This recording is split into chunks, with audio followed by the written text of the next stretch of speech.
China? You do. I don't make money from Ukraine. There's the tell. Did you see his head? Look at what Joe Biden does as soon as he hears China. He goes, one more. Can I see it, please? Not you do, Joe. You make money from China. What? Me? You figured that out? Yeah, you did. All right, here's Joe's denial, predictably. My son has not made money in terms of this thing about, what are you talking about? China. I have not had it. The only guy made money from China is this guy.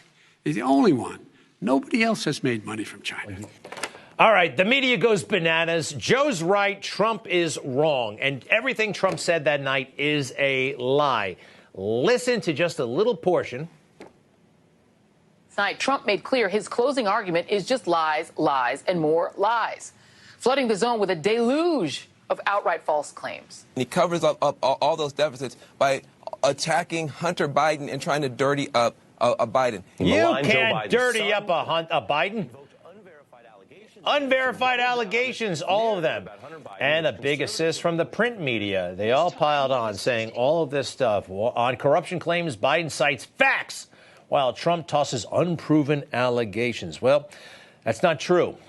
These allegations are not allegations. They're actually fact at this point. They were fact then and double, triple confirmed now. When Hunter Biden showed up to get that sweetheart deal, right? Remember the deal that fell apart? His own lawyer in court said the following. This is back when Hunter was buying that car. Biden continued to earn handsomely and spend wildly in 2018. He received a little over $2.6 million in business and consulting fees from the company he formed with the CEO of a Chinese business conglomerate and the Ukrainian energy company.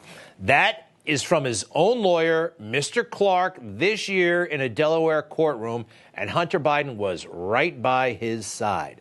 So can I see the documentation about the car once again, please? It's a little thing, but it's actually pretty big. September 17th, 2018, the automatic payments are set up from Hunter's company, Owasco, to Joseph Biden, his dad. How much?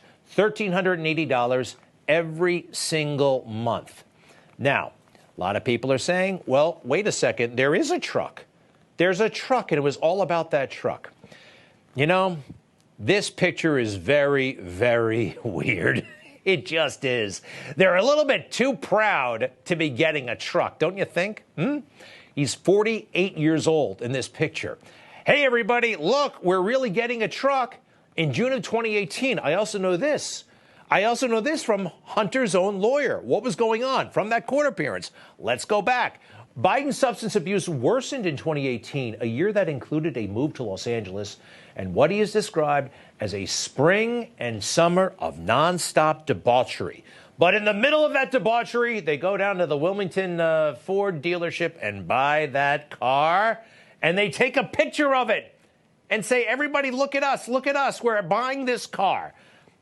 You know, I think back to Tony Bobulinski, and what phrase did they throw around? Anybody remember what we heard from Tony? I remember looking at Jim Biden and saying, how are you guys getting away with this? Like, aren't you concerned? And he looked at me and he laughed a little bit and said, plausible deniability. He said that out loud? Yes, he said it directly to me, one-on-one in a cabana at the Peninsula Hotel after about a hour and a half, 2-hour meeting, with me asking out of concern, how are you guys doing this? Aren't you concerned that you're going to put your brother's, future presidential campaign at risk? The Chinese, the stuff that you guys have been doing already in 2015 and 2016 around the world. And I just can almost picture his face where he sort of chuckles and says, plausible deniability. Plausible deniability.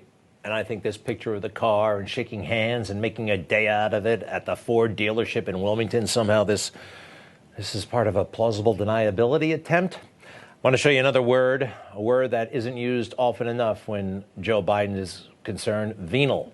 Venal, showing up or motivated by susceptibility to bribery. Remember when Joe boasted about being so poor? That might have been, I don't know, a hint to people with big money.